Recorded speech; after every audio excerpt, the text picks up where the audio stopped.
kaya? Mag-congressman na lang ako. What? Ah. Maganda rin yung congressman? Malaki daw sweldo niya sa congressman eh. Salary grade 31? Magkano bang salary grade 31? Malaki yun eh. Congressman na nga lang. Buto nga ako ah. Ako ang congressman. Pag nag-congressman na ako, doon ka sa opisina ko. Yung na daw pamalagpasin. Wala kang gagawin doon kundi tagatikim ng pagkain. Ano, tatabawan. Hindi! 56 yan. Kumain. Oo, doon na lang.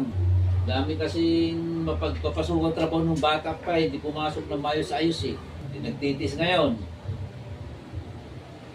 Ay!